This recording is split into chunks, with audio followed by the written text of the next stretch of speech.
jacked up review show. It's a jacked up review show. Jacked up review show. It's a jacked up review show.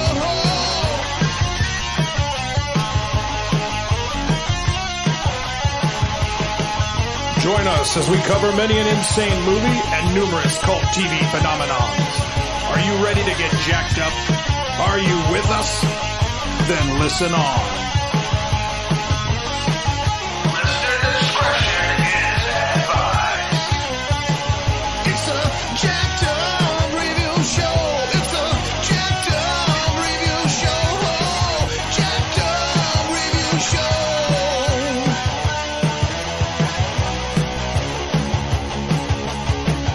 It's a jacked up review show.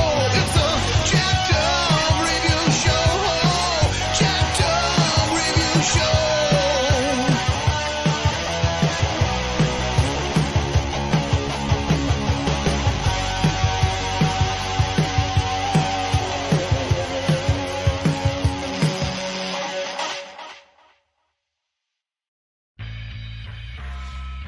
Marriage, or any partnership for that matter, is a give and a take.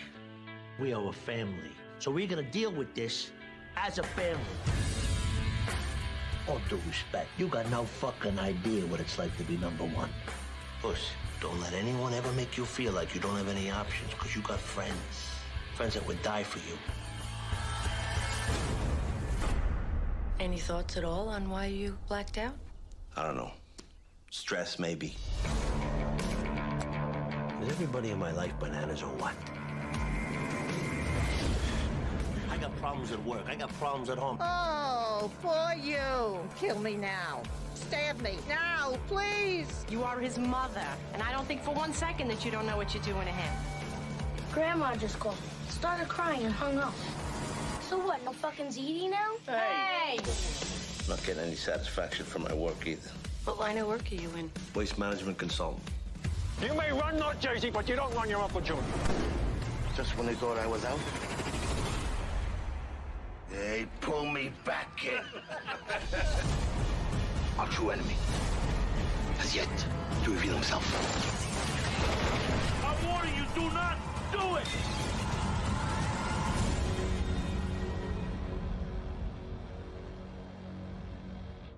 And welcome back. I'm joined by the pop culture punk artist himself, Christopher Stiles of VCR Redux. How are you, sir? I'm doing good. Thank you so much for having me. I'm psyched to be here. We were so stoked for this, and then my job almost messed with this, and then fortunately it didn't affect anything one way or the other, so I was like, okay, great. We're all on schedule. We get to do this fun chat that we've been planning. So yeah, tonight we are talking about the one and only HBO show that is The Sopranos, and its newest movie, The Many Saints of Newark. So I like the Newark. I probably mispronounced it. Oh, well, I happen to be from New Jersey. Well, I've been here half my life so now. this is a personal show. So yeah, a little bit. I mean, The Sopranos and Eddie and the Cruisers are probably two of the, if there are any pieces of pop culture that are responsible for me moving from the Midwest to the East Coast, those are probably high up on the list. But it's a thing of many factors why I wound up where I did. But yeah, I mean, I absolutely, like the biggest Sopranos nerd ever. You just flip out anytime you see any of the actors on Law and Order or Homicide or. Well, I'll be honest with you. I don't really watch those shows, those crime procedural shows. It's just like a little too, for lack of a better word, it's a little too rapey for me. I just can't handle that stuff. It's like too much. Okay. I get that they're popular shows. I'm not trying to knock them. I know the actors on those shows, some of them are I watch it all, fantastic. whether it's Power or CSI. It's just like anything that can just Christopher have some Maloney kickers. is, there's a lot of those actors that I really respect in other things from those shows. But so I don't actually catch too many cameos. And like every actor that's ever lived and worked in the last 30 years has been on one of those shows. Oh, totally. But yeah, I mean, sadly, I don't see the Sopranos actors in enough things. Really, the way that I operate, I end up seeing them more in old things, like maybe things they did before the Sopranos. Like, if you ever seen a Stallone film called Copland, like, there's like Yes. 25 actors from the Sopranos in that Mhm. movie. Every And it's the kind of same- actor, minor or big. There's Yeah. even a few who would later be on other shows like Oz and 24. Yeah. And so, yeah.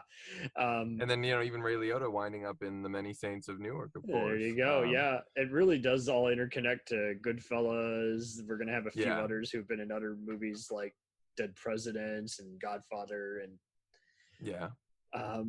so I guess- Donnie Brasco has always been the one that kind of stands apart for me of the pack because, those actors, I mean, other than Al Pacino, of course, and Bruno Kirby, but most of those other guys, you didn't see them in a ton of other mob. They didn't use like all the same mob guys. Like they did a little bit, I guess. There was the guy some of from them, Rocky. unfortunately, just only seem to just be in B movies or guest appearances. And I thought Sonny Red in Donnie Brasco, Robert Miliano should have been in bigger stuff. And instead, he just pretty much just stars in a few of those Millennium Films produced stuff, with the likes of Morgan Yeah, he Freeman or was Kevin great. Spacey, and then just does some guest spots in B movies. I'm like, oh, but he's been working so long. He should be like have his own movie or show by now. Oh, yeah. Oh, totally.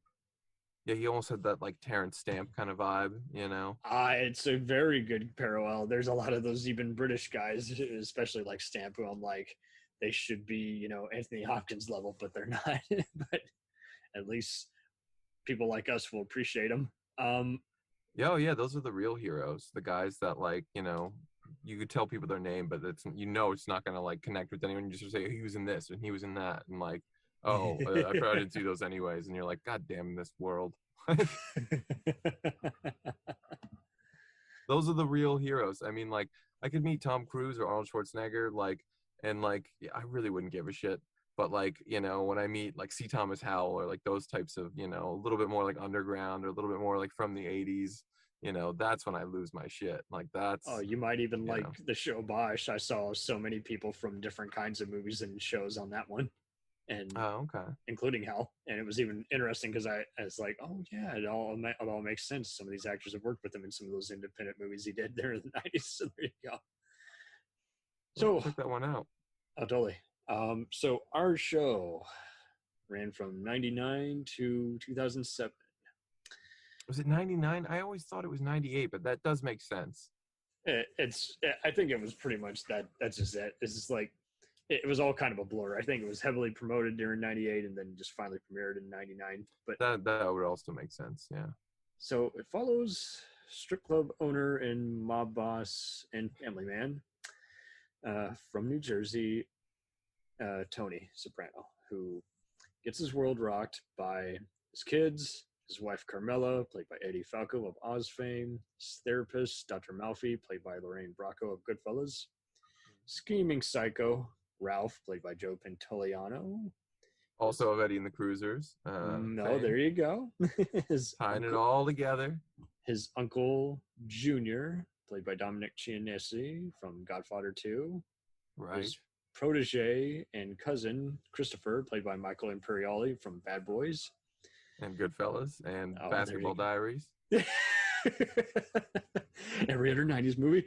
His advisor, Silvio, played by E Street musician himself, Steven Van Zandt.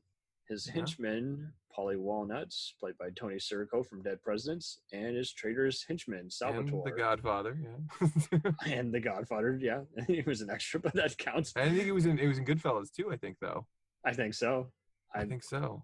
Extra in both, though, but you always wonder about those guys. Like, that guy probably was like a real mobster at one point.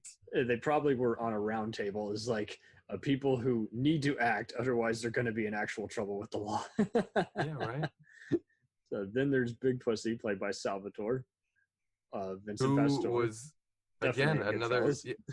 Oh, yeah, and it's just one of those guys that was in, like, everything in the 90s, like in Jerky Boys, and, like, every time you needed an Italian role, like, he was in It Could Happen to You, because they needed, like, a bowling team from Long Island, Long Island. Long you know, and they needed a bunch of like Italian, like big dudes to show up. So. You might recognize him from Gotti, also with Armin Ashante, that older HBO movie. Oh, yeah. So there's the And connection. Awakenings with Robert De Niro and Robin Williams. That's I think the Who first did he play in thing I that? ever Did he seen. play one of the patients? He just played, one of the patients, like, you know, the crazy muscle one when like things start turning. It's like, you got to get through this guy. Like, he runs this place now. He runs this place. So, long story short, the show is very acclaimed for just showing just the psychological breakdown of a man in a bad position who considers it an acceptable form of his life and makes no apologies about what he is and where he's from. You can see a bunch of parallels from anything, from Scarface to Once Upon a Time in America. Makes heavy use of noirish and symphony music to just kind of show a coming of age kind of vibe. And for this review, we'll pretty much just sum up who's the main turf war boss that he rivals with. So season 1 deals with Mikey Palmisi, played by Al Sapienza. Season 2 is with an old Richie flame. April. Yeah, Richie April. Yeah, who is a from the Monster Squad. Great actor. There you go. Yeah, in Mean Streets, and he's an ex-flame of course. Tony's Like sister. David Paymer, I think his name might be. David No. Yeah. David, that's it. Yeah. Yep. I'm the mixing actors. Yeah, David Paymer is like the nerdy guy from everything. Season 3 is basically Tony versus his panic attacks. Season 4. Jackie Jr. in a certain extent. And Ralphie's starting to kind of rise up there. There you at go. that point, season 3, and that plays into season 4, of course. Season 4 is basically Ralph having to be the big shot while other characters have to cooperate with law enforcement. No spoilers. And Tony, and of course, you know, we don't know until the end, but it's really about the separation of Carmela and Tony, which is weaved out nicely that year. Oh, totally. Season 5 has Free Ruthless Men. It has ex-con Feach Lamanna, played by Robert Loggia. Oh, Tony's incredible. Played to perfection by Robert Loggia. Perfection. Tony's Season 5, I think, will always be my favorite season of the show.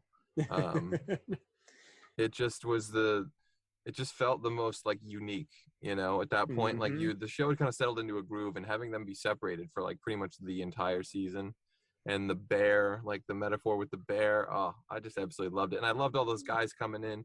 Feach Lamanna, the other guy who was in prison with Steve Buscemi, and of course Steve Buscemi as Tony as Blundetto. his cousin. Yeah. I wish they had kept him on longer. He was one of my favorite characters. He even directed a few episodes. That's how invested he was. And well, he was doing that before he was on the show too. Really? He directed the Pine Barrens episode, which is like everybody thinks that's the best episode of the show. Really? I don't know if that's, you know, it's one of my favorites for sure. I don't know if I would call it the best. That's the one where they're in the forest, right? Yeah, where Paulie and Christopher are lost in the winter in the woods. It got ruined for me by the creators just wanted to bitch to the fans about it, and it's just like, well, you guys kind of left it very wide open. we all thought the Russian was going to come back and ice Tony. Yeah, and fuck shit up at some point, right? Yeah, but I like that. Like, life is like that. Sometimes these things just like hang out there, and sometimes they don't ever come back. Or maybe he did come back, and that was how the show ended. You know, and we don't know because, like, I mean, we'll get to the ending when we get there. But and who can forget Phil Leotardo, who looks over him on season 5 and 6, played to excellent perfection by the late Frank Vincent. Yeah. So those who don't know who the hell that is, if you didn't see that awesome independent movie where he got to shine called Chicago Overcoat, then you probably know him from Scorsese's Raging Bull, Casino, and Goodfellas. Of course, yeah. Go get your shine box. He's just Billy Bats. Always been just and even just the bigoted store owner and Do the Right Thing. So he's just a very I don't know if flamboyant is the right word, but he's really good at just being in everyone's face and charismatic, and you know, confrontational, and he's got that, you know, that screen strength, that, you know, attitude, whatever you want to call it. The definitely an interesting modus operandi, because I think all these actors really shine because you weren't seeing them try to do their best Joe Pesci or De Niro. They were really trying to be their own sense of some kind of Italian and make it more than just a stereotype, but just a very just ruthless, person who wants what's theirs. Is like, and especially the first 3 seasons, basically whoever the turf war guy is that's standing out, Tony is smooth. He doesn't make anything a problem unless he has a problem with you. And Yeah, he tries to find compromise because he's trying to run so many things and keep the, pay off the cops, as it's implied. Right. And the last thing But that he is, needs of course, is to explain dead bodies. That's, of course, though, with the exception of Ralphie. That's like the one time we really see him get personal, At that point, It's just like Ralph is trying to just, take, romance part, once again, part of his family, and just abuse any sort of privilege or agreement. And he sees how Ralph has virtually no heart. And Tony, he likes to kill with principle. So that's the other kind of interesting dilemma. And it's like, you look at Mikey in season 1 and Cirillo in season 2, and it's like, those guys have no standards. Cirillo is basically just, hey, I can cause some mischief and get away with it, and no one will ever know. And, Mikey is all just, what do I got to do to just kind of, he thinks he's all cool with Uncle Junior and everybody. And really, he's beyond even just a psychopath. He just like takes great pleasure in other people's misery. Oh yeah. And Tony, he'll be demented at times, but that's the other interesting part, is like, even though he's a mobster, he has his set of rules. So it's very interesting just seeing how anyone can be a hypocrite at any time. And, so many other characters are very clearly inspired by this. I'll give you 3 obvious ones. Ghost on the Power TV show, Vic Mackey, the crooked vice cop, and money launderer, on The Shield, and then, obviously Walter White on Breaking Bad. So it's like those 3 guys are just so clearly, very inspired in that, their principles are, Vic was pretty much, who can I arrest or set up for another crime, or can I abuse my powers as a cop and have these 2 other mobsters, fight, and whoever, I'm going to lock them in a room together, and whoever comes out of the knife fight alive, that's who's the turf war is, and I'll leave them alone. And who can I blackmail some other cops just so I can steal some Armenian drug money? And of course, Walter White loved to just play up that whole, anything for family, until it became pretty apparent, I don't got this together. I pretty much am just doing this just for me now. And Ghost is really cool in that, much like Tony, he has a set of standards, but he also will willingly, cheat on his wife if he sees an ex-flame, and he wants everyone to stop messing with his club. And he also knows that he has to do unusual,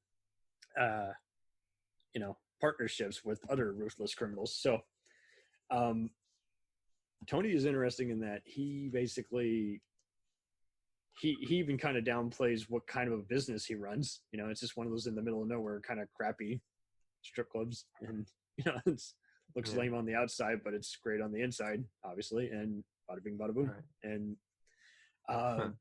it is kind of interesting though too how he basically has Christopher running most of his street patrols. Didn't they give like a certain deadline, like don't have the drugs out at a certain time, don't have them out at the poker tables that you operate? I don't remember that. Don't rob certain trucks that belong to Uncle Junior. Or that was I remember that from season 1. And by season 3, it's kind of even funnier how it's just like so many of those thugs try to rob the various places where people are gambling, and Christopher just doesn't even look twice. He'll just cap them. It's like, who you're stealing from, and I know you. I knew you the minute you stepped in here when you tried to rob us. Yeah. With that, that's where you get. Well, you said you're going to get into season 3 there. Season 3 is one of my least favorite of the show. It's not a bad season. There's some great episodes in there, but there's some episodes in there that are just like when Carmela goes to see the like therapist or something, and he's like, "You need to leave your husband, and I won't take your blood money for this. I'm not charging you for this session." Blah, blah, blah. Season 2 was kind of filler. She goes through that weird, yeah. Oh no, season 2 is like one of my favorites as well, though, with Richie, because Richie Aprile I think is a great character. I like Richie. I just kind of hate some of the Janice, stuff in too. between. Oh well, Yeah. Janice works, but yeah, it You really love to be well- annoyed by her. You know what I mean? She nails that so well. played by Ada Totoro, who is John Totoro's and Nicholas Totoro's sister. So Wow, I did not know that. Interesting. she now plays a judge on SVU, and Nicholas, for those who don't know it, was in a lot of comedies with his brother John and was on NYPD Blue. But yeah, John is amazing, and I'm surprised he wasn't here on the show. Since he seemed to be in a lot of movies with Buscemi, and I guess I don't know. I guess they figured that was too much star power. Yeah. But yeah, Embarrassment of riches for sure. So where do we leave off? We're talking about season 5, and then season 6 is still a strong season, I think, where you're leaning in a little bit more to, Adriana's now dead. What else is going on in season 6? Because it was like 6 and then 6 like and a half-ish, right? Like did you watch this all when it was on, or after the fact? Oh yeah, for sure, definitely all when it was on. The final season for me got a little meandering, though, if I will say. Like, they just had some it was just leftover stuff. Like, we didn't get around to dealing with the fact that Vito's gay yet, but here's that couple of episodes. That's definitely what wrecks that for me, because it just feels, and we'll get to the movie in a bit, but it just felt like they were trying to have so much just pile on all at once, and I was just like, I thought season 5 just wrapped it up just so carefully. It's just like, okay, so Tony's gonna keep being on the run. Like, it would have been cool to just kind of see the feds restrict a lot of what he can do, and him having to be more clever. Maybe even it would have been interesting to see him kind of just sell his business or operate under a different name. And they just get so distracted with just some other random adventures and Uncle Junior losing his mind and shooting him. Let's talk a bit about Uncle Junior. What's very fascinating about him? Would you say? You're asking me what's very fascinating about Uncle Junior? Yes.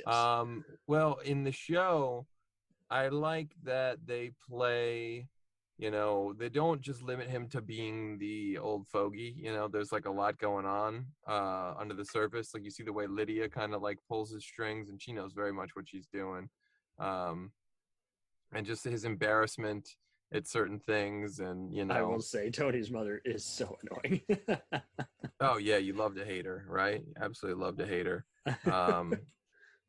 Yeah, I mean, that's a great, and then when he turns too, Uncle June becomes kind of like a nice uncle for a couple seasons there until he loses his mind. And that's right, that's how season 6 starts, of course, with Tony getting shot. That's why I was kind of drawing a blank on that.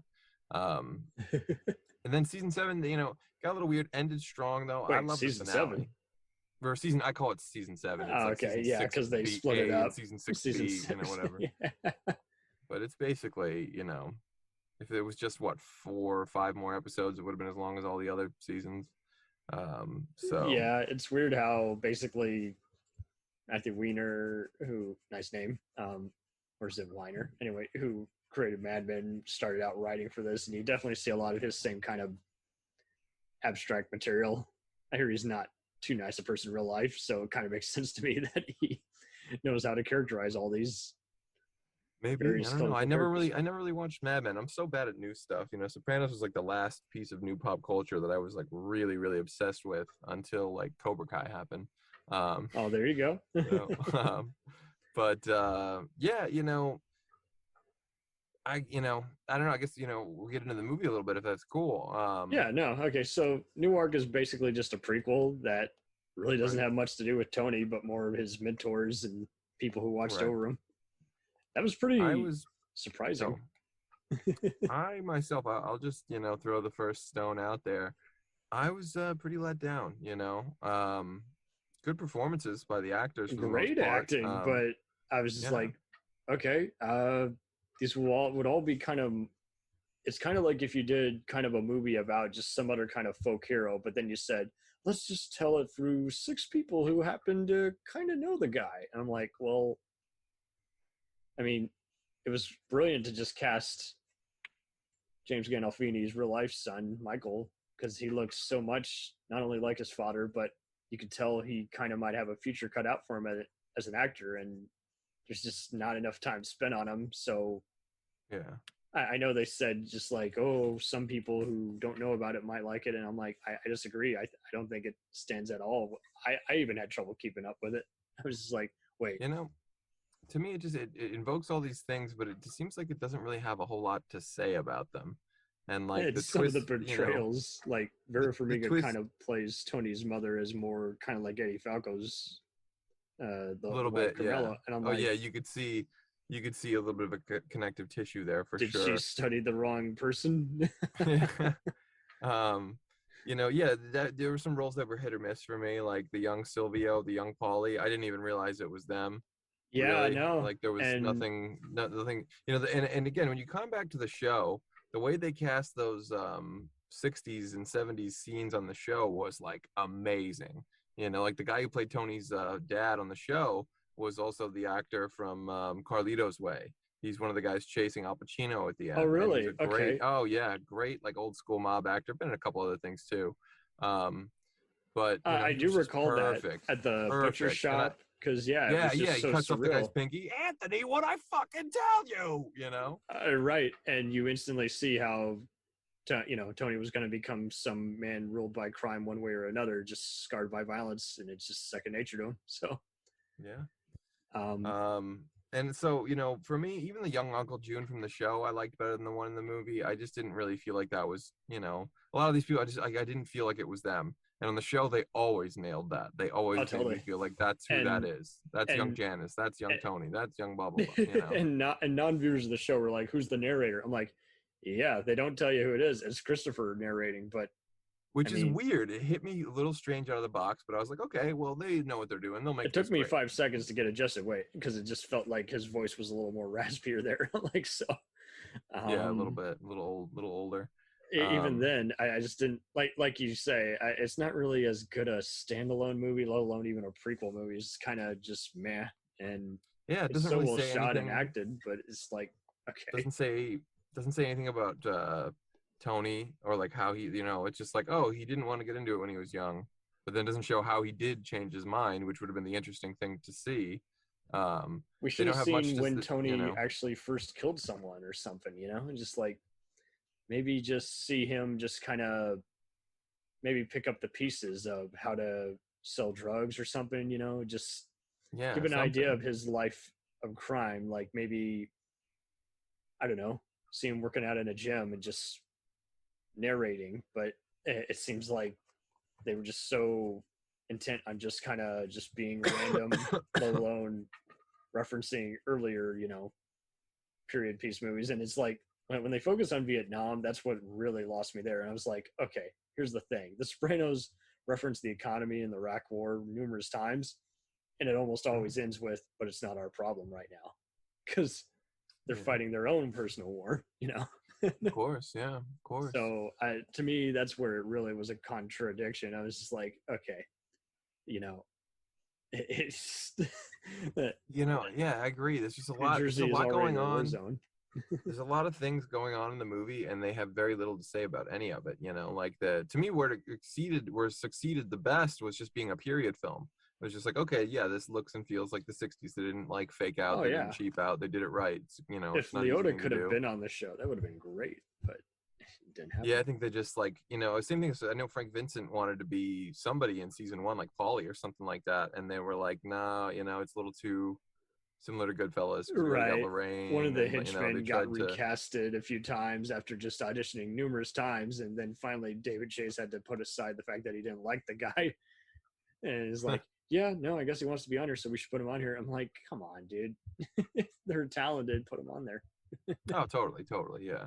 people that'll do good work, and but I get it. That's the reality of any business, is that people are going to work with who they want to work with. If they can choose, they're going to choose the people they want to work with the most. So it's always good to be nice, show up on time, be nice, and do good work, and people will always want you back. Oh, totally. Were you already familiar with most of these actors? Like, I know Gandolfini, probably his best known one was True Romance, I would think. Oh, really? I was going to say Get Shorty, but yeah, True Romance. Oh, yeah. Well, yeah. Both those roles, though, I guess, or, probably it in terms of where you would have seen him prior. I'm sure there's a few other things, too, but I just kind of forget. He generally did play like a mob type in a couple other movies that I'm forgetting about as well. But I'm sure.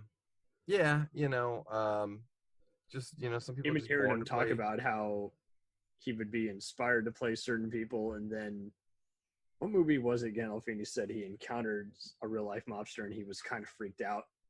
It's so funny hearing him talk about it. Maybe True Romance or something. Maybe he could do that in real life. It's like, no, he was very freaked out during the whole process doing research for some of his movies. Oh wow, I didn't know that. Yeah, I mean, again, like some people are just born to play certain roles, and like the show is just like the finest. It's a master class in casting. Oh yeah. Yeah. Had you already seen Oz? Or yeah, I had seen little bits of Oz. I didn't watch too was much of it because it's a really well made show, and anything that's really well made about prison makes you feel like you're in prison. And so like I was not very often like in the mood to feel like I was in prison. You're growing up, you feel like you're in prison anyways, just because like growing up sucks. So I would watch it occasionally because my brother liked it. Been meaning to rewatch it now because now I've tapped out and I've accepted that we're all stuck in a prison. But I mean, there's similar thematic content to Tony in season 1. The reason, I think part of the reason he becomes such a relatable character is, A, he's obviously going through a midlife crisis, and B, he feels like, I think we all can kind of relate to, like, we've chosen some path that maybe if we had to go back over and do it over again, we would adjust some things or tweak some things. Tweak a few things, yeah. But now we feel like it's too late. I think there's something very universal in that, and that's sort of like him. He's like, all right, this is the life I've chosen. He even said, that's a line he says, this is the world, what we chosen, or something like that. Totally. And so I think there's something. It's like, how do you make a murdering, criminal, racist, guy something that everybody loves? And that's kind of America in a sense. Like, there's also, we all I think we can all see our own dads in Tony a little bit. I mean, maybe it's just father's own sorry lot, and anything and for he's the a good, family. He's a good dad in a sense, in a sense he's a really good dad. He'll always give it to you straight. You'll always know where you stand with him. He does spend a lot of time with his family, and so that's the other interesting thing is, like, he's not a good father figure, but that's a whole different thing. He's just like, right, yeah, he's not a good role model, but he's a great dad. Like, he'll hook you up at Christmas and shit. It really is interesting how he does pick him some big kick-ass gifts, even though he's not with them all that much, and at the same time, like, that it's interesting how all of them don't seem to have their mother's personas of, they don't know what they want in life. Like, Carmela's married, but she's having a middle life crisis. And yeah, Junior, his son is just like, kind of just wants to just kind of just talk shit about everyone and just, fart and be mean spirited. And then, his daughter just, I forget what she wants to be later in her life, that she's studying for. Was it medical science or? I think she eventually went into law. That's what it was, because so legal. So yeah. And she kind of gives it up, I guess, because this gets complicated with boyfriends and her mother's jealous of how successful she's going to be, and that divides them. Well, one of my favorite episodes, and they're from the get-go, they always play that she's pretty sharp, and there's a kind of an undertone that, like, she should really run the business someday. Right, that would have been so awesome. Meadow Soprano. Seriously, I mean, she's the one that could probably take the business, all those businesses, from being illegal and like legitimize them, because she's a lawyer, or she's going into law, Ooh, and like, someone who that's like, should have written then you for build that an show. empire. I mean, that's how the Kennedy empire started, from bootlegging. It's a very good parallel, and it does kind of almost make you. They say a few lines about how, I mean, the famous line where it's like, it doesn't matter what degree you are or who you are, it matters, whose dick you're sucking. It's like, yeah, they basically are just, they have no quibbles about the illegal lifestyle they've chosen. You're just like, hey, so, but then it's interesting how the show goes beyond just like, will or will they not, will someone be caught? And then just kind of more into, they've had some tragedies, but how changed will they be? Like, Christopher is still going to murder a few people, but he's going to be a little wiser since he's not addicted to drugs so much anymore, and hasn't gotten into as many gang fights. And it's very interesting how, I mean, his girlfriend is basically a snitch for the cops. That was a great, that was a painstaking, like, couple of seasons there, but I do love that storyline, because I think the FBI would do that. I think they would prey on, like, in someone who's basically completely innocent on the outside, and be like, this person's like got a weakness that we can exploit. And like, her weakness was that, like, she wasn't really all that smart. If she would have just lawyered up at the beginning, yeah, she might have like gone to jail for a little bit of time or something. Right. But she just she would have gotten out in like a year or two. She would have become a florist or nail salon gal. But yeah, here basically. No, I mean, Christopher. Like, if she went to jail for Christopher, like, you think he wouldn't? Yeah, he'd fuck other women while she's in there, but then when she got out, he would have still married her. Or he would have married her beforehand, or something, but flaws of mankind. Yeah. Well, talking about the early seasons and Meadow and stuff, probably another one of my favorite episodes for sure is the college episode in season 1. It's like, one of the first, couple episodes, like maybe 3, 4, 5, episode. Something like that. And yeah, I mean, Gets right out of the gate, and then kill one of the hitman who's been pressured to kill him. Yeah, kill this guy that ratted on them, and you also see that if he doesn't kill this guy's going to kill him, so it's like you have some empathy there, and in that way Tony's innocent, because this guy even lied to him. I could have killed you last night. Your daughter was drunk, and then the reason he didn't was because the other people were there, the witnesses. So it really does show you kind of the calculus of a man, how anyone can break or snap at any time. Like, Carmela thinks about killing her husband a few times. It's interesting, even so, seeing how both Paulie and Big Pussy, so funny, just both kind of have, like, they try to do their own kind of criminal affairs, and at the same time they kind of fear Tony, but at the same time they don't want to say that. It's like they do their kind of own random, just, extortion schemes, but it's just so funny how at the same time, like, they and Silvio will just speak up for Tony once in a while. They don't fear just saying something so true and honest to his face. Is like, dude, you need to get laid. You're a mess. You're so intimidating without any real purpose of the intimidation. It's especially funny how brilliant casting on Silvio. I mean, Steven Van Zandt, I mean, perfect. I rank him. It's definitely up there with Richard Belzer playing Detective Munch on Homicide and SVU. Because you take a comedian who's a smart ass playing smart ass and trouble detective, and here, same thing here, is like musician who, is very much about the New Jersey scene, like Springsteen. And also he's the consigliere of that band, He was always like the vice guy, like the council guy, Bruce is the boss, we all know who the boss is, but then, like, he was sort of that, like, number 2 guy, I think, at least that's what he said on Bill Maher recently. To me, Paulie is like one of my favorite characters in anything ever. Not to say that other members of the Sopranos of the cast aren't, but like, it Paulie is kind of funny how he could, so unique. He could easily just slip into any kind of lifestyle and no one would think, oh, he's part of a crime empire, because he just dresses so slick and everything. And it's kind of funny Paulie, how he's a great hard ass. I really wanted to see him and Richie Aprile just fucking, I wanted to see them fight to the death. But of course, it's a great twist. You know, The Sopranos, you know, was one of the first shows probably invented that everyone was probably thinking that was going to happen, right? It was going to be Tony and Richie, or Paulie and Richie, or something, you know, and then it's Janice all of a sudden, boom, you know, which was great. So great. And his mom's house too, which was awesome. Which is, you know, again, all the things you would have thought he would have gotten busted for, that probably would have been high up on there. The Bevilacqua kid, that was a great, you know.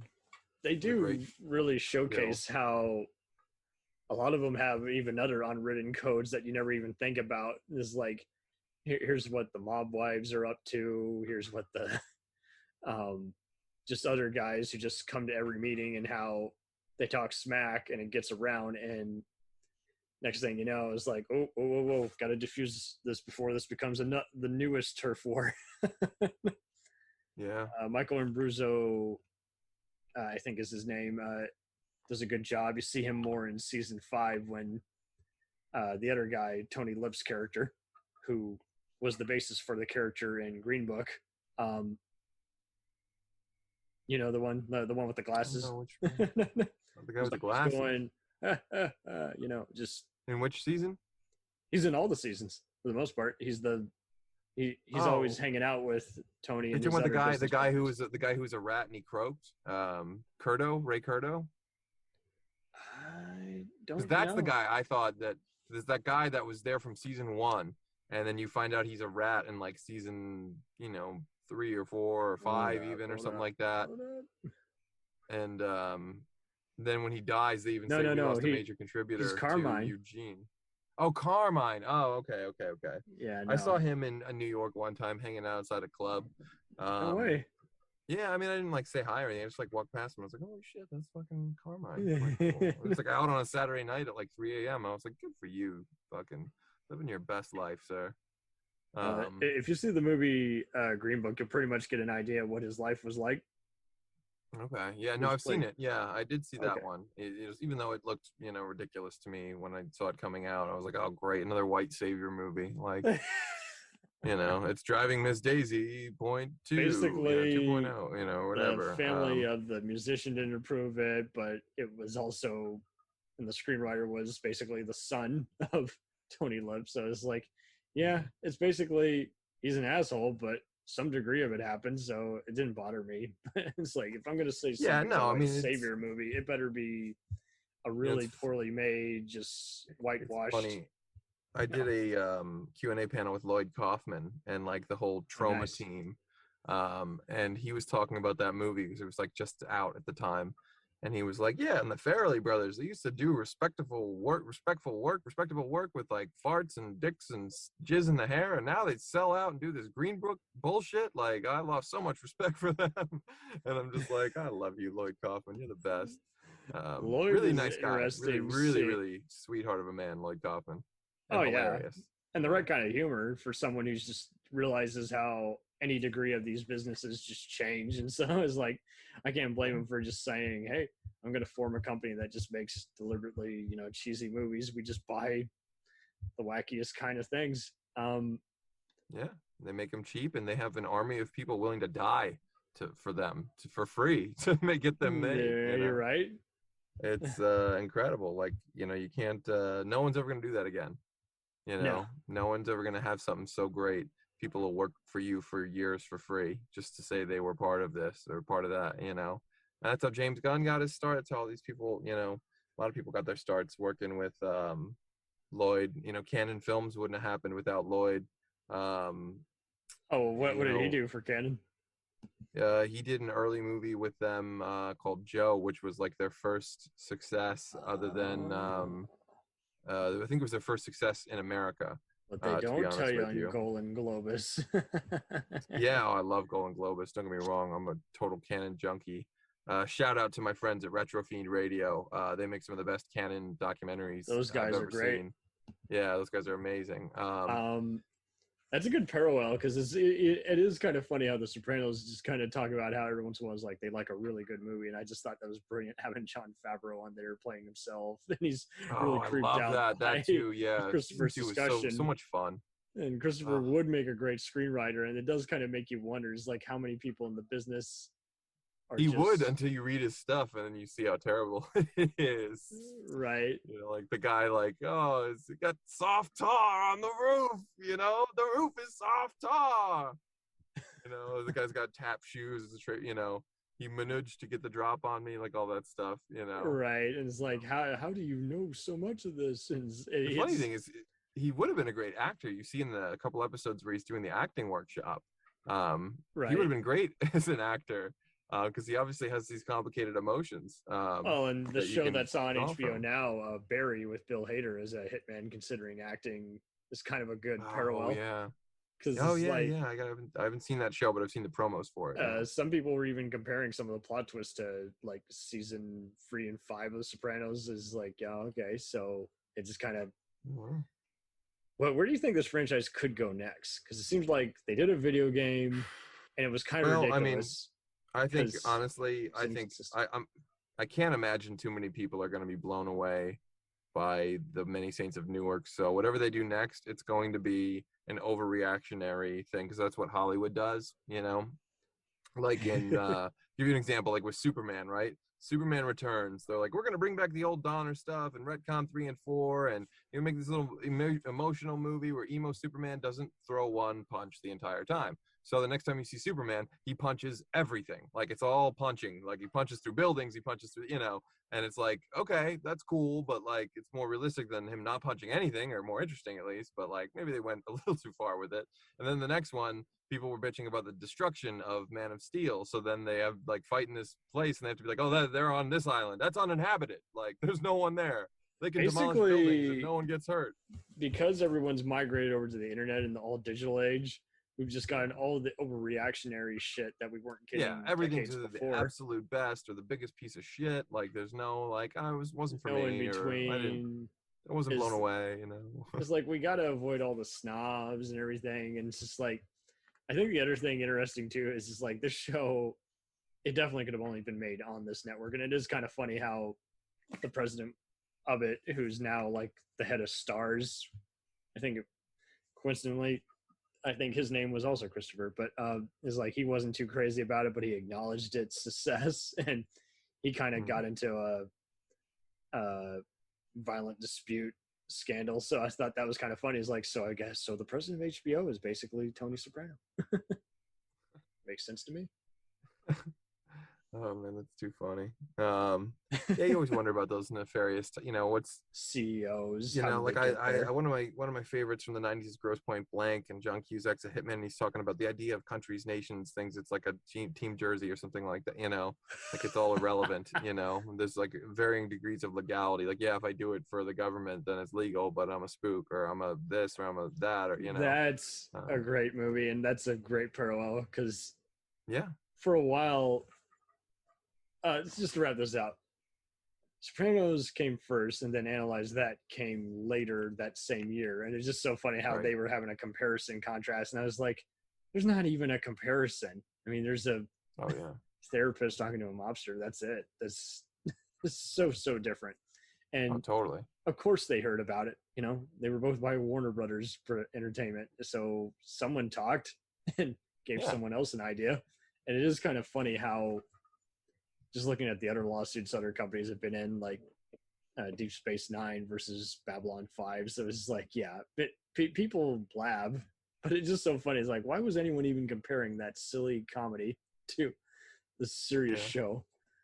And they take a little jab at it in season 2 when he's checking out different shrinks, and the guy's like, look, I've seen Analyze This, and I don't need to assess the risks. And like, Analyze This, it's a friggin' comedy. Like, I'm not taking on new patients right now.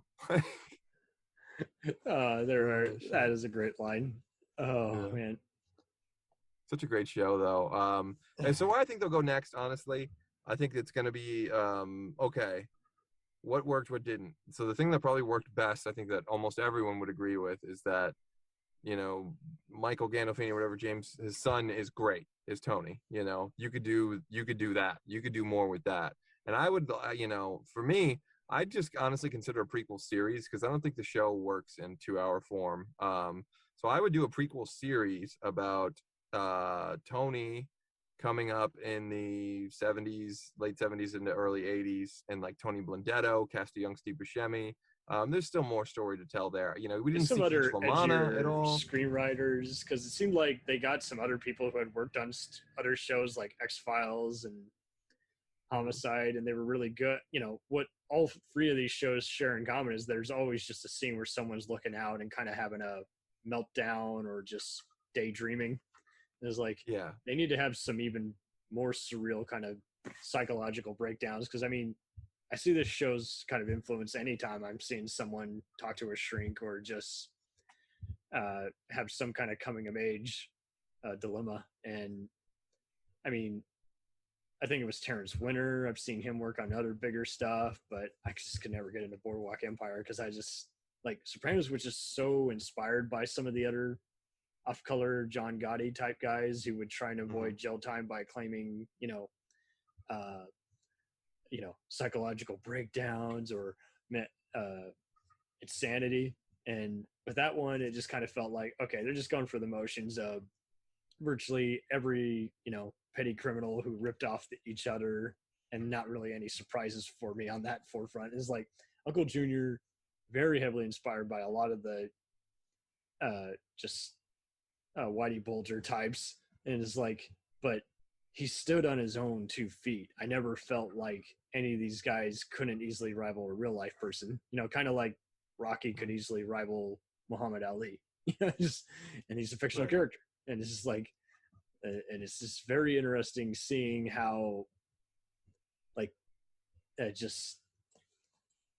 don't think you could cast these guys any differently either. I mean, it's just, they were looking for someone who just had some unusual sense of authenticity to him. Yeah, I mean, they would, they cast, very unique, I don't want to say canvases, but I mean, that's essentially what an actor is. Like their face is a canvas that they can, manipulate to pull emotions out of the audience. And, just in that, and again, these people are great actors. The guy who played Johnny Sack was great. There's just like, no matter how many you mention, you're going to forget a few. The guy who played Hesh was great. Everyone. Steve Sharippa is good as. Who was Steve Sharippa? Which one was he? He was Tony's, in-law, who's married to his sister later. Oh, Bobby Bacala. Right. Yeah.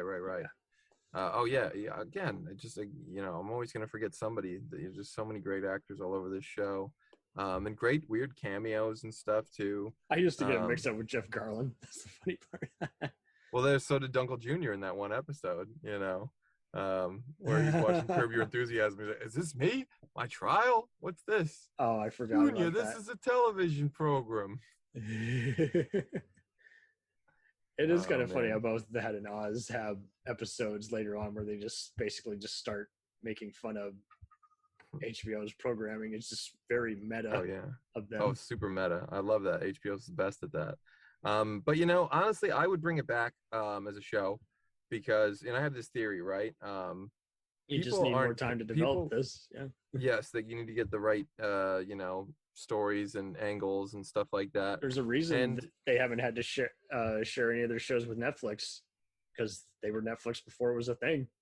People start up their videotapes and record all their shows and movies off there. Yeah, well, you bring up an interesting point. I used to record The Sopranos, of course, but you bring up a very interesting point in that with Netflix, and I've been saying for a long time now, people aren't cutting the cord to cable because streaming's better per se. They're cutting the cord to cable because there's nothing on cable that's exclusive that they need. If there's must-have shit on a thing, totally you'll see it. And that's why people aren't going to the movies, because the movies today are crap. That's not like some crazy code. Like, I know COVID is fucking. The trailers give everything away, or they just feel like something you'd rather watch on one of these movie channels versus see at a very expensive matinee opening day. I mean.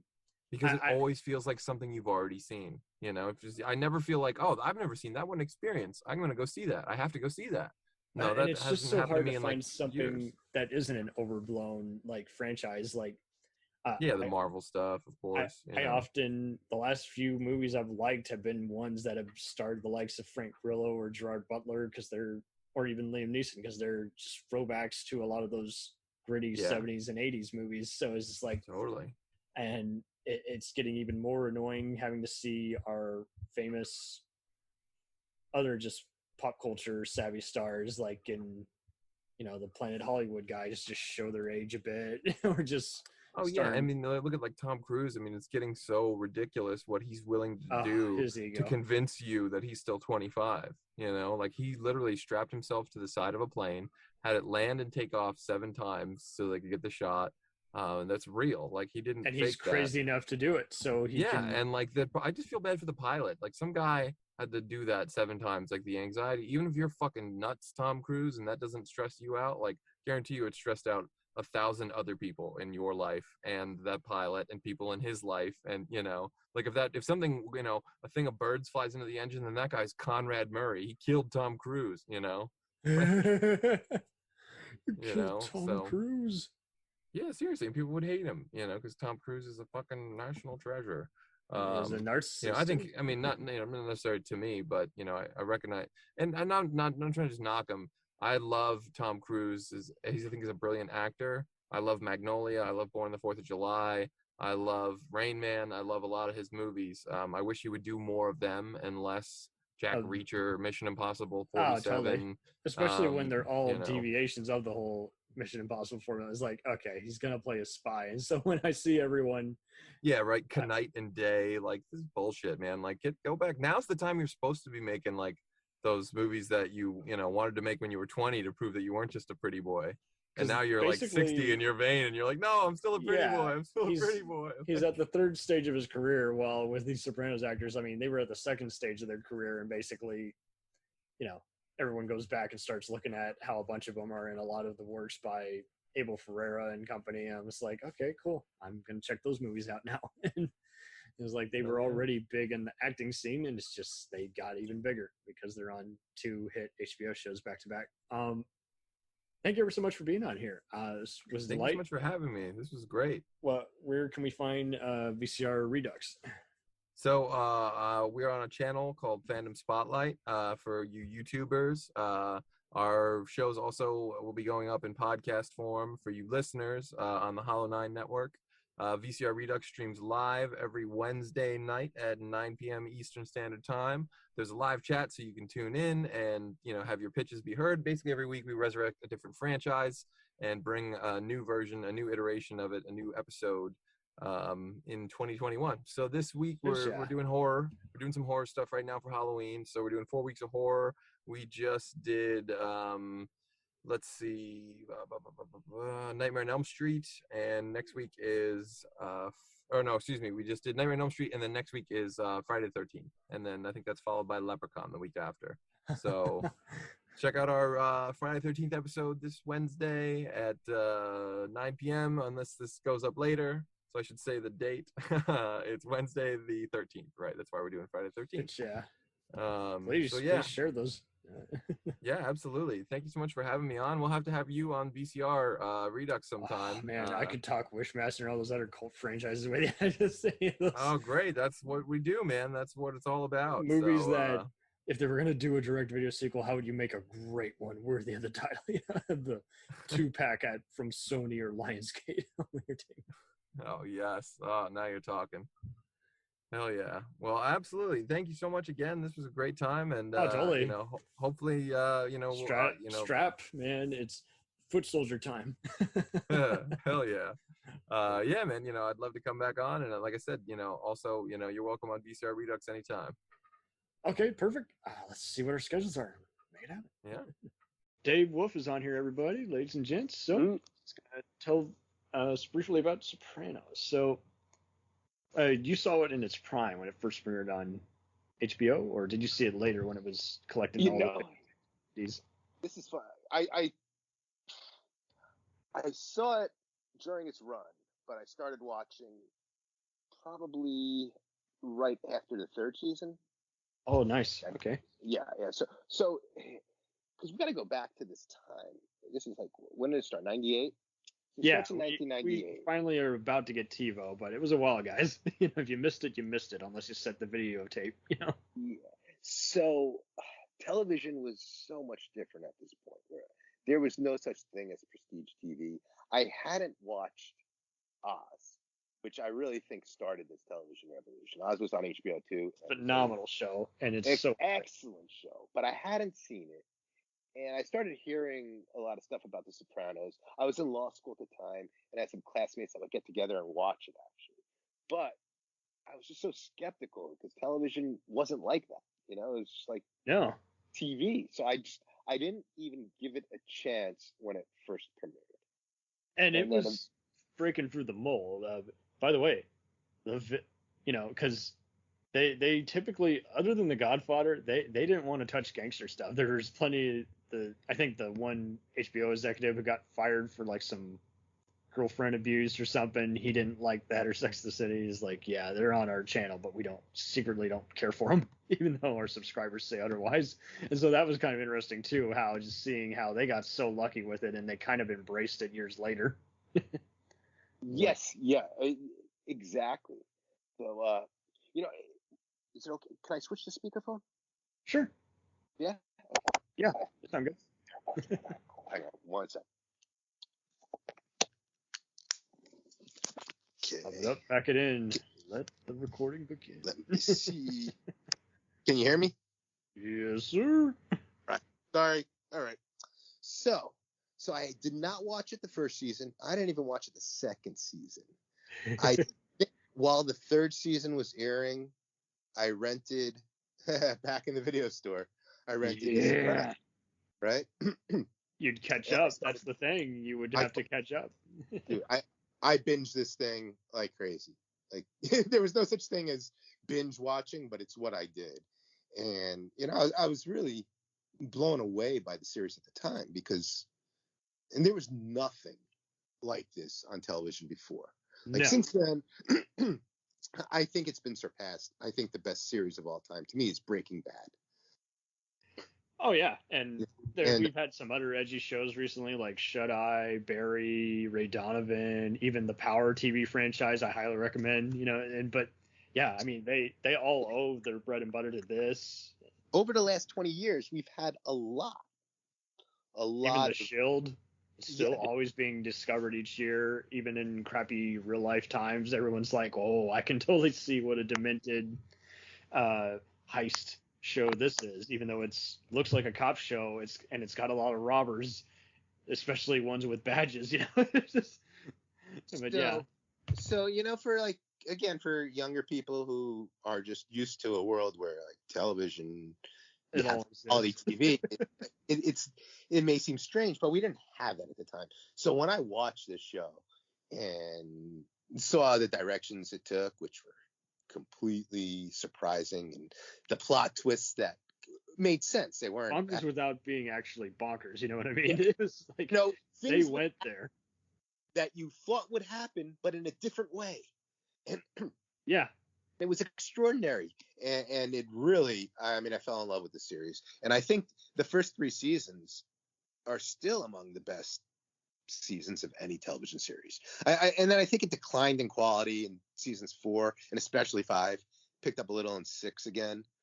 But yeah, for its time, I mean, I think plenty about 4 and 5, but yeah, 6. I tried going through it recently, and I was like, this is a watchable yet very uninvolving final season. Yeah.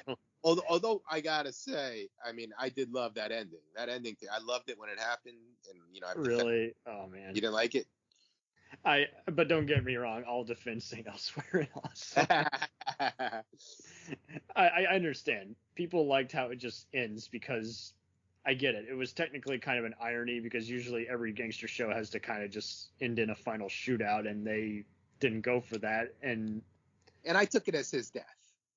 Well, yeah, because his family life is just not going to work out no matter how he does it, and he's still going to always be looking over his shoulder because one day he probably will be arrested or killed or incarcerated and then killed. Yeah, or absolutely, so it's or he'll be alive and he shouldn't technically be alive because Yeah, I took it as playing off of the earlier in the season. They were discussing how you don't even hear it when you're shot. Like when you're whacked, the bullet strikes you. You don't even hear the bullet. You're dead before you. So like when it went black, that was Tony being shot and killed and not even hearing it. And it's so wild how the creator was like, no, that's not what I intended. It's like, well, then what did you intend? Well, it ultimately doesn't matter what he intended. That's another discussion we can have. Well, that's true too, because author's interpretation being him and Matthew Weiner, their whole styles are totally different, especially Weiner's, Mad Men compared to, that show is like. I love the Mad Men ending too. I really love that. Oh, that's a good point too, because I mean, I don't think anyone really complains about how that one's ends. I've seen. It's funny we're talking about endings. I really had an issue with how.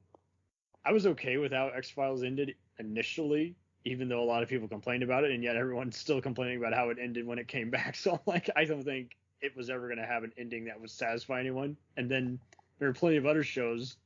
And nowadays, I do see people complain about how The Shield ended, even though I think it's a perfect ending. The Shield was great. That was a great ending. Having a homage, having a total collage, even of just all where everything went wrong, where everything hit the fan, I thought was just very, and the song they used was just very amusing to me. I thought the Shield finale was one of the best. He even has one of the best lines. Any closer and his head's a pinata. I quote that every time I do video gaming. It's just a matter of taste. But sometimes when I cannot see taking issue with how the Shield ended. I even see people now, on rare occasions, I will see people even bitch about the ending to "You're gonna hate this," Breaking Bad, and The Wire, and I'm like, get out of here. Get out of here. Kidding me? The Wire, that's how it had to end. It had to have them going off the books and everyone getting fired or realizing they just can't make any difference in the world. That, to me, that hopelessness was so appropriate. And I mean, Breaking Bad, yeah, you had to have them end it where it's just like he tries to redeem himself one more time, even though it doesn't make any difference in how everyone interprets him. He's a loose cannon, Walt. I thought they both ended perfectly. Half of me just makes me wonder. Those are the two best series right there: Breaking Bad and The Wire. Like totally to me. I mean, and they're so vastly different, but those are the ones I would, if you're going to ask, what are the greatest series of all time? Breaking Bad and The Wire. Right. And I would choose Breaking Bad because, you know why? Because The Wire, its 5th season, due to the writer's strike, was not what it should have been. That serial killer storyline was not. Really? It didn't work totally for me. And I know a lot of people complain about the depiction of journalism in that season, which I didn't find too problematic. I found it pretty plausible, considering especially what we're seeing nowadays, where we're seeing more clickbait sites. That's makes me wonder if the the corporates took issue with it, so they're having some articles complaining about their depiction. Take, but it's really hard because they're very different series, But Breaking Bad's man, they're both about drugs. They got to be the same thing. I think that's the other thing, because I've actually written a lot about Breaking Bad, like as it was happening, a lot of my Facebook page. So wonderful. Yeah, a lot of my Facebook friends, they know I like Breaking Bad, so they'll bring up other shows. They're like, and it really will haunt you just for days on end. You can't tell me if you like Breaking Bad, you'll like this, because you're just gonna kill that show for me. There's no way. Yeah. I forget the name. Do you think these either is more edgy than Sopranos? I'm sorry? Do you think all Breaking Bad or The Wire are a little slightly more edgy than Sopranos, or less? Because yes, Sopranos and Oz opened the door, and yet like they also go in directions that Sopranos didn't ever want to go. The Breaking Bad to me, I make a comparison with The Godfather. often because, to me, Bryan Cranston, Walter White's transformation in Breaking Bad is very similar to Michael Corleone's transformation in The Godfather. Only it happens over 60 episodes, and he hates what he's about to become, and then he becomes it, and then it's just like Michael Corleone. You see it happen over 3 hours.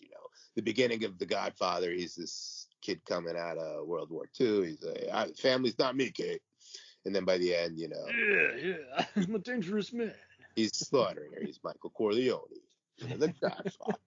But go ahead. Breaking Bad, Walter White's transformation is over time, and it's like when you look at what he was that first episode to what he becomes, all that brooding tension and just beautifully told tragedy, and it also becomes Jesse's story, and Jesse becomes a different person. He's such an idiot at the beginning, and he becomes a better person. I mean, that's very true, because like on Sopranos, I mean, they change, but it's not too significant. They don't. Yeah, it's not like they don't have, because you can't change them. Yeah, that's where I give that show credit. Is like any other show would just become stale, and they just showed it, and eventually it's like, I make no apologies for what I am and who I am. And Tony wants to change. I mean, he's making an attempt. Like it's a sincere attempt. But he's surrounded by so many toxic people. If it's not rival Kingpin, then it's his dysfunctional family. I mean, this is it. I mean, it's too bad. Hey, did you watch? The hell's the name? I already forgot the name of this movie. Oh yeah, that. You know what I'm talking about. The movie they just released, The Many Saints of Newark. Yes, I did. I'll let you go first. I did not like it.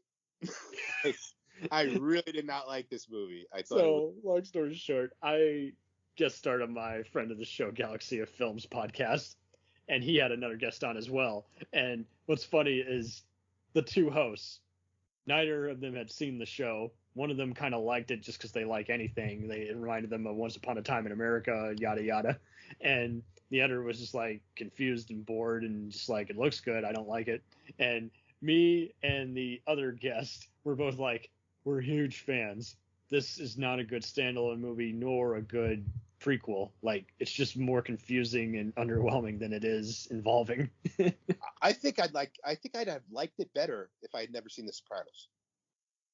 I just couldn't get into it. Like, I hated this, Cam. I was like, why'd you make this movie?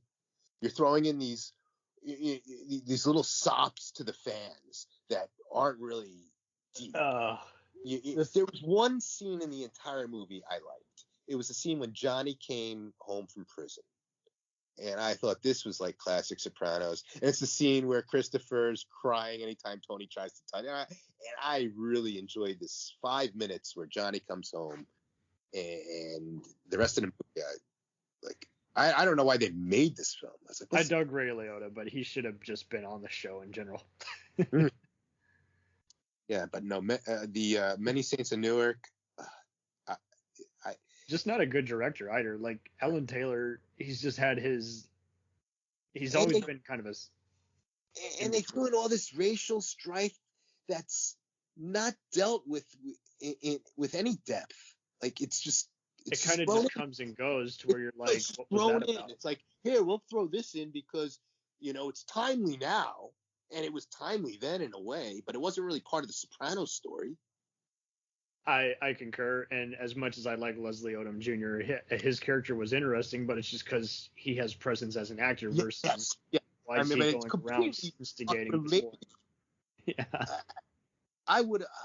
He's like Mikey Palmisi if he had no real motive and just went around just capping at the first person he saw that he didn't like. It's just, what the fuck.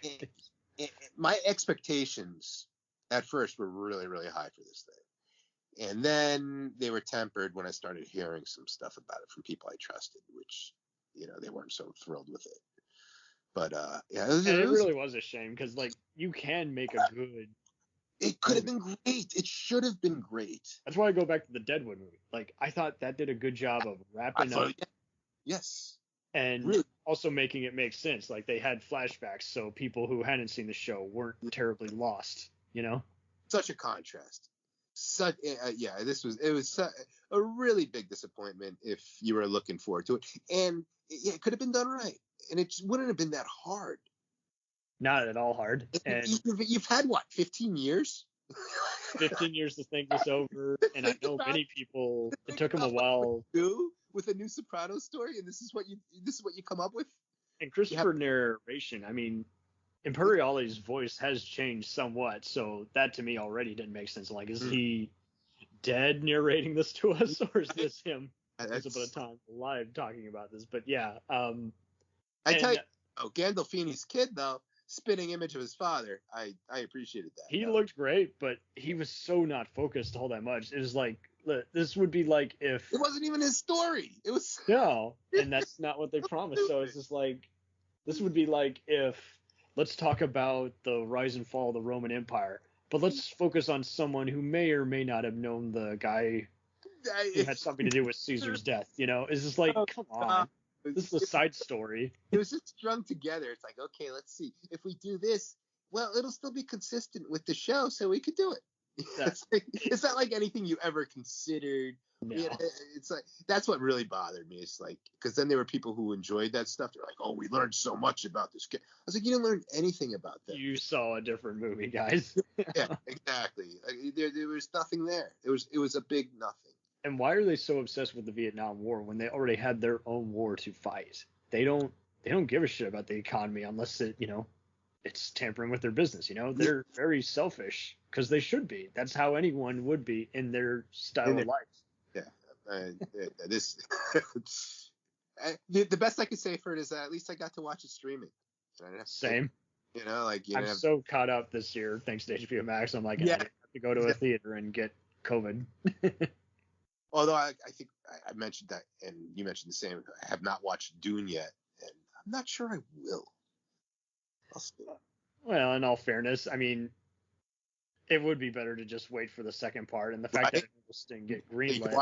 I don't feel like watching half a movie. Like, not compelled with that. I happen to like David Lynch's version, so I wasn't, and I'm not a Dune. I didn't read the book, so I'm not someone familiar with the book. I could never get into the book. It was very unreadable. So this is not something that I was waiting for or I need to see. It's like something even Jodorowsky's Dune sounds like it would have been more ambitious. For sure. Yeah, so that's The Sopranos was a really, really important series for me. It changed my view on what television could be and what it was. Oh, and totally. Because then I went back and I watched Oz, and I was like, wow, Oz was a quality series, at least until the later seasons. I love later seasons, but don't get me wrong, the death of one key character does bug me to this day, just because it comes out of nowhere. I mean, Oz went downhill. I mean, if you want to talk jumping the shark, that show did jump the shark eventually. It could have been just 4 seasons, but I think that's just it. I mean, but those seasons feels like a different story. Were so compelling. It was such compelling television. and The Sopranos there was never anything on television like The Sopranos before it. And then afterwards, there were shows that followed up. I mean, they weren't exactly The Sopranos, but they were in the vein, like Mad Men. All these series, they don't happen without The Sopranos. Now it's just second nature. You can't go any network show now without seeing someone get capped in the face. What was once taboo. You can't do that. Really, the anti-hero, and like when you're talking about, and film noir is probably, if you want to call it a genre, whatever, my favorite type of movie. Film noir. Oh yeah. Whether neo-noir, film noir, classic. Neo-western. I actually had a email discussion with Eddie Muller, the Czar Noir, about this. The 21st century noir, we're looking at television series like Breaking Bad. That's noir. That's neo-noir. Walter White, that's an anti-hero. I mean, even escapism, Law and Order 24 and Prison Break, you're going to have a bunch of anti-heroes, and then you're going to even have, Power, I think, is a definitely noir show, because it's pretty much just showing how everyone is basically crooked. Better Call Saul, the spinoff, which is I think the best show on television right now. It's a very worthy prequel / spinoff. Absolutely, because I would it's say its own deal. Not as good because nothing's like you can't hold anything to that standard. That's why when we go back to the Godfather 2, and Godfather 3, Godfather 3 to me is a very good movie. But if you're gonna try to hold it to the standard of the first two, like, I mean, if we're gonna hold movies to that standard, then you're gonna like 30 movies that were ever made. I have tried to watch Godfather 3, but it is a very well shot movie and it has some good acting, but I cannot get into it. But I understand it and I'm fine with that. I'm glad to have this kind of terrible acting too. His daughter. Oh. Well, that was definitely a factor, but it is interesting to see how. I mean, for a while it seemed like part threes were always being ridiculed just for the fact that no one accepted them on their own terms. So it is kind of interesting to see certain movies like this becoming reevaluated. I guarantee you it was probably on the top 250 at one point. Yeah, to me, Godfather 3 was a very good movie that was... It paled in comparison to the first two, which you can't expect a Godfather 1 or Godfather 2 every time out. And, if a movie's a failure, if it's not one of the best movies of all time, which both those movies are, I think, then you're never going to have a movie that succeeds, hardly ever. How many movies are going to succeed at that level? Not many. And Godfather 3, again, I think it's a very good movie. And it has flaws, many flaws. And the flaw of Sofia Coppola starring in it, but that wasn't his initial choice. I'm sure you know. Hell, I even really dug Joe Mantegna and Andy Garcia, and they often ridiculed. I enjoy them. Yeah, absolutely. but Sophie's awful. But she was there because Winona Ryder ended up having some type of issue, I think a medical issue, and because she was originally cast as Michael Corleone's daughter, and then so Francis was in a bind and ended up having to use Sophia. And then I don't know if you watched the extras. You may not have, because I think they may have been related to part 3 only, because that's when he would discuss it. But I'll tell you this, I would definitely watch it if I find a copy of that 95, I think, version where they blended all 3 movies together. Ooh. 95 version blend. But I mean, but to blend all 3, but the third one, that one doesn't really, you wouldn't have to edit that into the first. The first 2 play with time. You have to play around with the Godfather saga. It doesn't just go Godfather 1, then Godfather 2, because you have parts of Godfather 2 take place before Godfather 1. Oh, and I think that's just it. I think they took the TV version, but made it more uncut. It's all linear, it's straight. Yeah. So Godfather 3 would play after the Godfather saga without having to actually edit it. I don't know if that makes sense. I think they shortened it a bit though too. So I mean, you could probably do that, and probably lesser might be more in that case. Some versions of movies just play better. So I know. I mean, I still want to see Topher Grace's version of all the prequels edited into just one movie of Star Wars. Coppola's edit of Godfather 3, I think, was a better movie. I'm not saying you'll like it but you may. The new version he did. Yeah. Yeah, it was about a year ago. And I can say the same about even Apocalypse Now. And most people don't want to see it because they didn't like the Redux. I'm like, well, see, he basically remastered the whole thing. Ooh.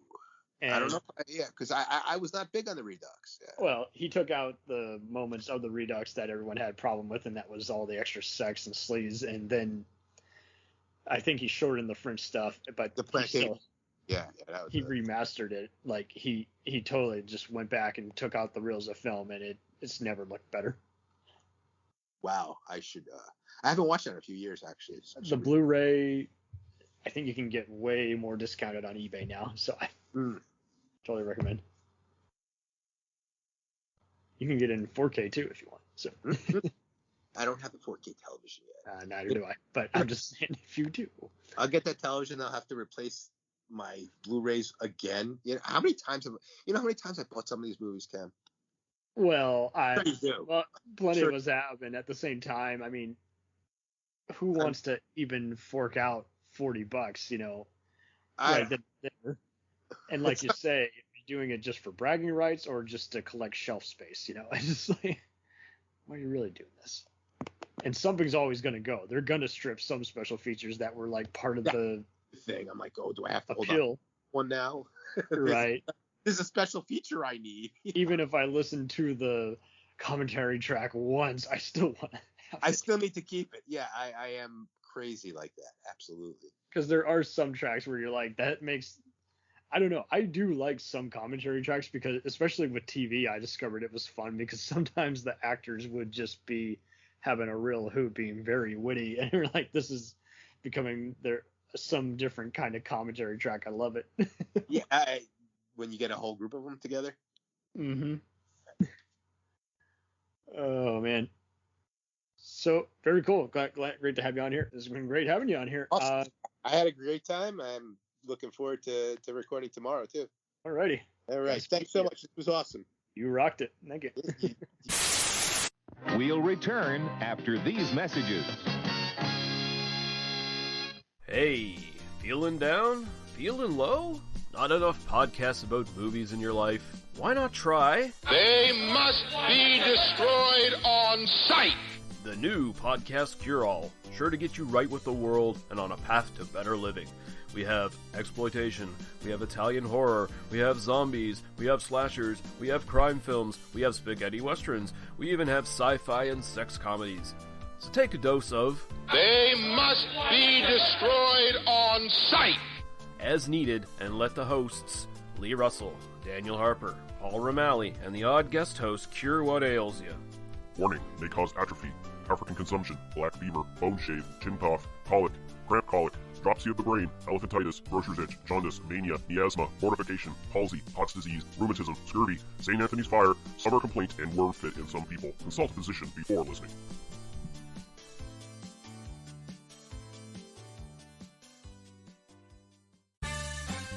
Did you ever see a film at such a young age it left you traumatized with cinematic wounds? Necrophilia. It's a dead issue, man. Don't push it. Cinema Psyops is a weekly podcast documenting an ongoing experiment on the mind of an unwilling test subject.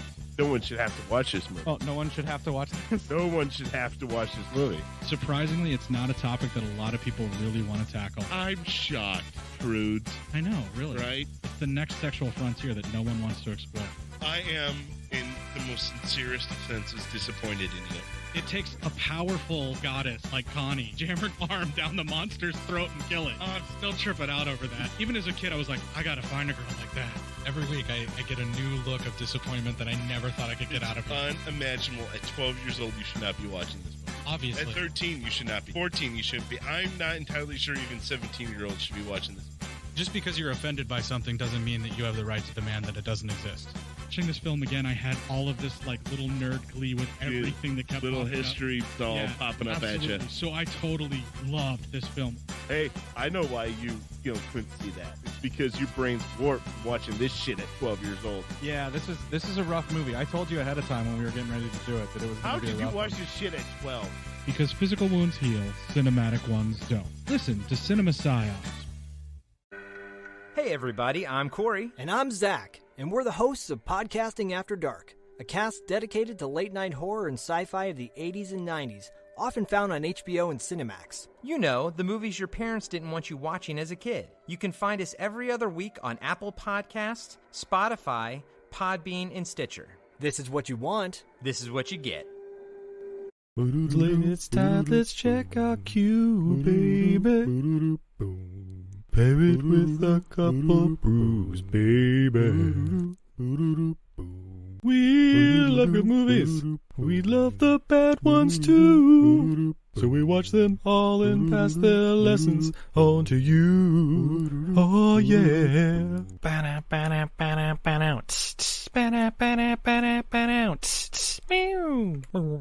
Everything I learned from movies helps to make life a little bit groovy. With the one-last plot holes and gratuitous movies. It's time to get busy with your friend Steve and Izzy at eilfm.podbean.com. Welcome to Who Was She podcast. I am your host, Tara Jabari. After a decade working in documentaries, marketing, and all things digital media, I found that podcasting is a strong medium to share stories. After years of producing for others, I decided to start my own biographical podcast. Who Was She will focus on the life of a woman throughout Baha'i history. The first season is about Lydia Zemenov. Lydia's story explores the subjects of the power of language and faith. Her father invented the universal language Esperanto, and she came from a Jewish family and became a Baha'i. She grew up during World War I and was killed during World War II in a concentration camp, despite heroic efforts to save her life. How can one person's life intersect with so many others, connect across borders, and inspire a biography which inspired this podcast? Over the next few weeks, I will share her story with you and the lives that were most affected by her and those who affected her life as well. They include her father, Ludwig Zemenov, her spiritual mother, American journalist Martha Root, and the Baha'i German soldier Fritz Mako, who worked for the resistance undercover while having to serve the Nazi Party. I want to thank the author Wendy Heller and George Ronald Publishing for their blessing to let me use Heller's biography, Lydia, The Life of Lydia Zemenov, Daughter of Esperanto, as a main and instrumental resource for this podcast. So please subscribe and learn about this amazing woman who traveled through 3 continents in an effort to bring unity through the power of language. You can also find more information on our Instagram, Facebook, and Pinterest at Who Was She Podcast. Music was composed and performed by Sam Red. I am your host, Tara Jabari. Join us next time as we begin our journey about Lydia Zemenov.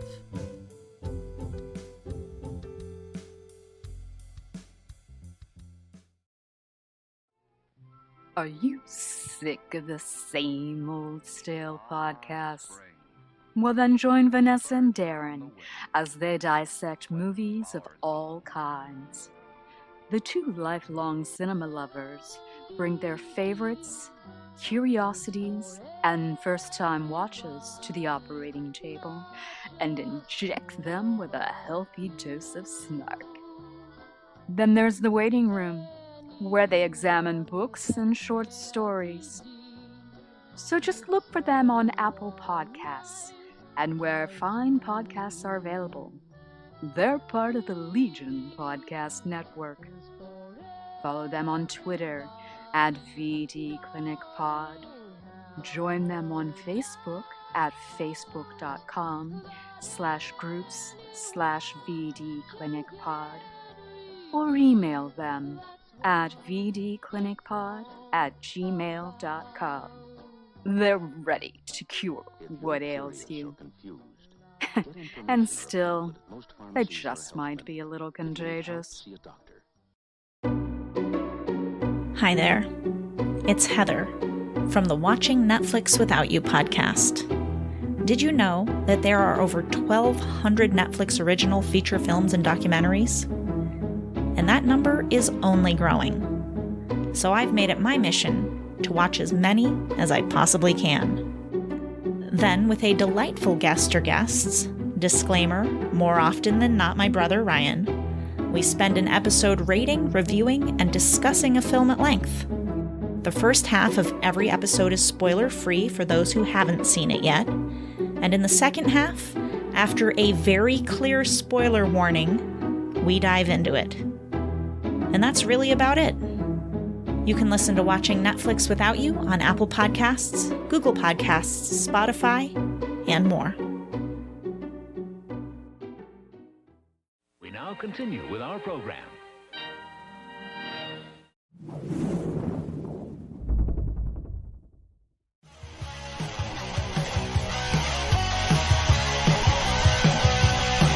Follow us on the web on Facebook, Twitter, and Instagram.